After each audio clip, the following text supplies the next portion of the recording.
नमस्कार विद्यार्थी मित्र मैत्रिणींनो, इयत्ता 6वीचं नवीन सिलेबसचं नवीन पुस्तक आहे आणि या सिलेबसमधील पहिली कविता आहे 1.1 मॉन्सून. मॉन्सून तुम्हाला सगळ्यांनाच आवडतो ना, पाऊस आवडतो. तर या युनिट 1ची पहिली कविता.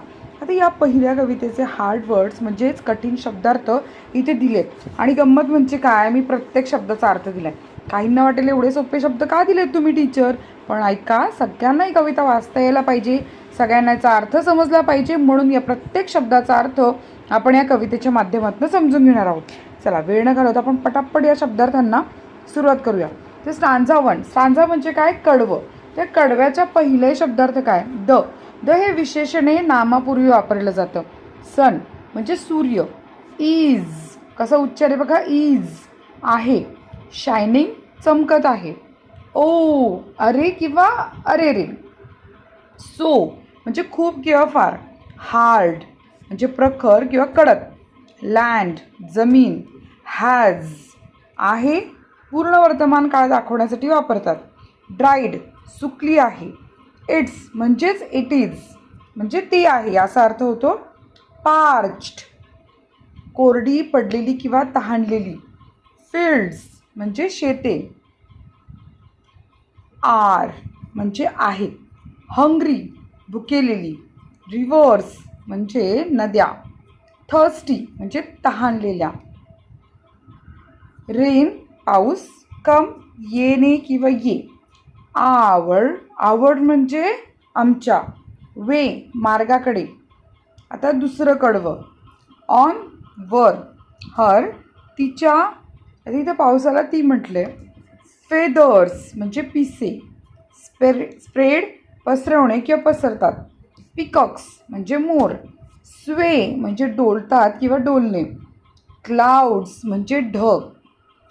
डार्क काळे किंवा गडद. हार्क म्हणजे ऐका, लक्ष देऊन ऐकणे. लार्क चंडोल पक्षी, एक गाणारा पक्षी.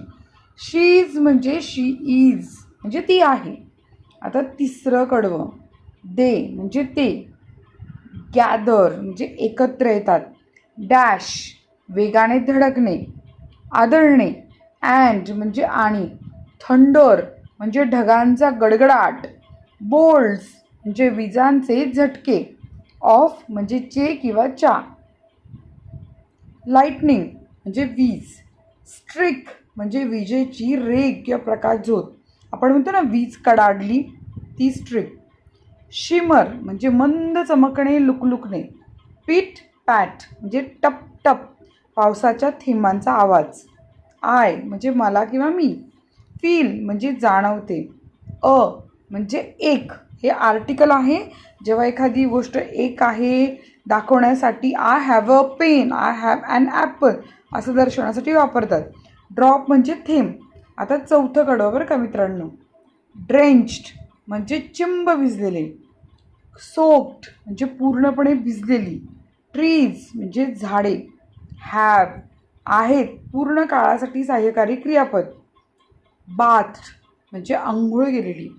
होज्ड म्हणजे पाण्याचा मारा करून स्वच्छ धुवून निघालेली. अर्थ म्हणजे पृथ्वी किंवा धरणी. ग्रीन म्हणजे हिरवीगार. चिअरी चिअरी म्हणजे प्रफुल्लित किंवा आनंदी. अगेन म्हणजे पुन्हा. तर मित्रमैत्रिणींनो, इथेच आपले बऱ्यापैकी शब्दार्थ लिहून झालेत, म्हणजे आपण सगळेच घेतलेत म्हणा ना. पण तरी तुम्हाला वाटलं की नाही टीचर या शब्दांचा अर्थ आम्हाला कळत नाही आहे, कमेंट करा. मी पटापट तुमच्या कमेंट बॉक्समध्ये तुम्हाला रिप्लाय करेन. आणि नाही करता आला तर मोठ्या मुलांच्या इयत्ता 8वी 9वी 10वीच्या कोणत्याही व्हिडिओमध्ये जाऊन कमेंट करा, म्हणजे मला तुमची कमेंट कळेल. भेटूयात नेक्स्ट व्हिडिओमध्ये. धन्यवाद.